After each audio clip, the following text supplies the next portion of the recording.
Before you fully opened your eyes this morning, you were already reaching for your phone. Not because something urgent happened, not because you were expecting anything specific. Just habit, reflex, the automatic pull toward the screen before your first conscious thought of the day. And within seconds, it begins. Messages, notifications, emails, other people's questions, needs, and expectations flooding in before your day has even started, before you've had a single moment to yourself. And you respond, because that's what you do, because you're available, because you're always available. But here's the question nobody asks. What does that actually do to you? Not just today, not just this morning, but over time. What happens to a mind that never truly gets to rest, that's always reachable, always responsive, always on? Because constant availability has a cost, and it's quieter than you'd expect. Let's start with boundaries. Not the kind people talk about in self-help books, not learn to say no or protect your energy, something quieter than that. Psychologically, boundaries are the membrane between your inner world and the demands of the outer one, the line between your time and everyone else's, between your space and the world's access to it. And constant availability dissolves that line. It happens gradually, almost invisibly. Every notification is a small intrusion, a request for your attention, your energy, your response. At first, it's manageable, expected even, part of modern life. But over time, those intrusions become the norm. The boundary between my time and everyone else's time quietly disappears. And you stop noticing because there's nothing left to notice.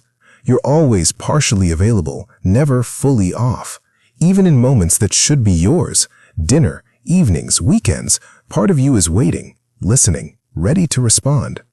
The psychological space where you process your day, recover your energy, and simply exist as a person gets smaller and smaller until it's barely there.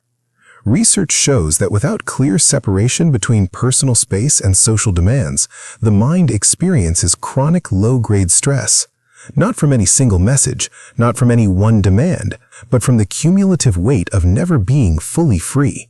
You don't notice it happening, but you feel it, in the tiredness that doesn't go away with sleep, in the restlessness that follows you even into quiet moments, in the sense that you're always on call, even when no one is calling. Constant availability doesn't just cost you time, it costs you the psychological space where you actually exist as a person. Because when that psychological space disappears, something else goes with it, your ability to think. Not in an obvious way. You're still functioning, still responding, still getting things done. But there's a difference between a mind that's fully present and a mind that's constantly interrupted. And you've probably felt it. You sit down to do something meaningful, something that requires real focus, and within minutes, a notification pulls you away. A message needs a response. Something demands your attention. And you deal with it and come back. But you're not really back. Research shows it takes an average of 23 minutes to fully regain focus after a single interruption. So if you're interrupted multiple times an hour, which most people are, you're never actually focused. You're just constantly recovering from the last distraction. And it costs you productivity and depth, deep thinking, creative problem solving, emotional processing. These require sustained, uninterrupted attention. They can't happen in the gaps between notifications. When your attention is constantly fragmented, you lose access to the deeper parts of your own mind. You skim the surface, never going deeper. And from the inside, it feels like this: busy but not productive, mentally exhausted but not satisfied, like you've been doing things all day but nothing that actually mattered. That feeling isn't a character flaw. It's what a fragmented mind feels like from the inside. A mind that's always available is a mind that's never fully present, not to others, and not to itself. And when you can never think deeply, something even more fundamental starts to slip away: your sense of self. You see, your identity isn't fixed. It's not just there, automatically, regardless of how you live. It's maintained through reflection, through solitude, through uninterrupted time with your own thoughts. And constant availability erodes all three. When you're always responding to others, You're always oriented outward. You're defined by your responses, your availability, your usefulness.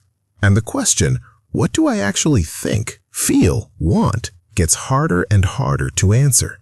You haven't changed. You've just stopped checking in with yourself. You feel it as a kind of hollowness, present everywhere, but nowhere fully, giving your attention, your energy, your presence to everyone around you, while quietly losing access to yourself. Your own needs become background noise. Your own thoughts feel distant, unfamiliar. You know what everyone else needs from you, but what do you need?